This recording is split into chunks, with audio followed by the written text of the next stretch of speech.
করতে হবে না। ও আমার বউয়ের নামে এরকম উল্টা পাল্টা কথা বলবে আর ওকে আমি এত সহজে ছেড়ে দিব? ঠিকই বলছো। নো নেভার, এইভাবে তো তোকে ছাড়া যায় না। আরে ভাই, আপনি সেই 10 মিনিট ধরে লেকচার দিয়ে যাচ্ছেন, আসলে মূল কথাটাই আপনি শুনলেন না। আমি আপনাকে বলতে যাচ্ছিলাম যে আপনার বইয়ের পেটে বাচ্চা নেই, এইসব বিভিন্ন কিছু কাপড়পত্র গুজে রেখেছে পেটের মধ্যে, বাচ্চা নেই। আপনি ভালো করে দেখুন। তুমি কেন আমার কথা শুনতেছো? ফালতু বকবক করতেছো। চলো না এখান থেকে চলে যাই আমরা। আসলে এটা হয়েছে কি জানো, আমার বাংলাদেশে এত পাগল হয়েছে। আবে তুই তো পাবনা মেন্টালে গিয়ে ভর্তি হবি, তুই কেন এই রাস্তাঘাটে পড়ে আছিস? টাকা নেই না? দাঁড়া, তোর অ্যাকাউন্ট নাম্বার আছে? ও তোর তো অ্যাকাউন্ট নাম্বার কিছু দরকার নেই, এই অ্যাকাউন্টটা দেখলেই হবে। হ্যাঁ, ওই অ্যাকাউন্টের মধ্যে কি পেঁচিয়ে রেখেছে এইটা শুধু আপনি দেখুন। আমার অ্যাকাউন্টের খোঁজ করে আপনার লাভ নেই। আচ্ছা বাড়াবাড়ি হয়ে যাচ্ছে না? তুমি এখন কেন কথা শুনতেছো? চলো না এখান থেকে।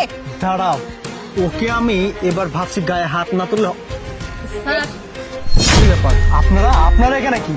হ্যাঁ, একটা কথা বলার জন্য আসছি। আপনারা আবার কি তাল বাহানা শুরু করছেন? শুনুন, আপনি রাগারাগি করতেছেন কেন? একটা কথা বলার জন্য এখানে আমরা আসছি। উনি যে কথাটা বলছে আপনাকে যে আপনার বউর পেটে বাচ্চা নেই, এই কথাটা একদম সত্যি। মানে হ্যাঁ স্যার, আমরা নিজের চোখে দেখছি। এটা বলার জন্য আমরা আসছি। তুমি কেন ফালতু লোকের কথা শুনতেছো? এখান থেকে চলো, আমরা চলে যাই। চলো, আসো। এক মিনিট। আপনার বউর পেটে জানেন আপনি বাচ্চা, তাই না? সেটা আমি প্রমাণ করে দেই। আরে তুমি কেন কথা শুনতেছো? চলো এখান থেকে। এক মিনিট। ঠিক আছে, যদি সেটা না হয় না, 3টাকে কিন্তু আমি থানায় দিব, বলে দিলাম। ঠিক আছে, আপনি যা শাস্তি দিবেন তাই বাচ্চা আছে নাকি কি আছে দেখিয়ে দাও। না তো আমি কেন? আরে শুনুন এটা, এই দেখেন। আরে প্রিয়া, এই সেই পাগলা গারদ না? আমি যাবো পাগলা গারদ? এটা কি? এটা বাচ্চা? ধরেন এগুলা। এটা কি বাচ্চা? প্লিজ। মানে এই পৃথিবীতে কেউ যদি কারো চোখে আঙ্গুল দিয়ে সত্যটা দেখিয়ে দেয়, তার হচ্ছে অপরাধ। প্লিজ আমাকে এদিকে। আরে কি এতগুলো মানুষের সামনে আমাকে অপমান করার মানেটা কি? তুমি আমাকে সত্যি কথা বললেই পারতে যে তোমার পেটে বাচ্চা নেই, বেলুন ফুলিয়ে রাখছো কিংবা তুমি বালিশ রেখেছো।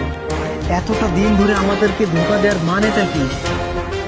আরে আসলে আমার একটা অন্য ছেলের সাথে সম্পর্ক আছে, যার কারণে আমি এটা করছি। আমার ভুল হয়ে গেছে। এদিকে, অন্য ছেলের সাথে সম্পর্ক আছে না? এই কথাটা আগে কেন বলিসনি? বিয়ের আগে কেন বলিসনি?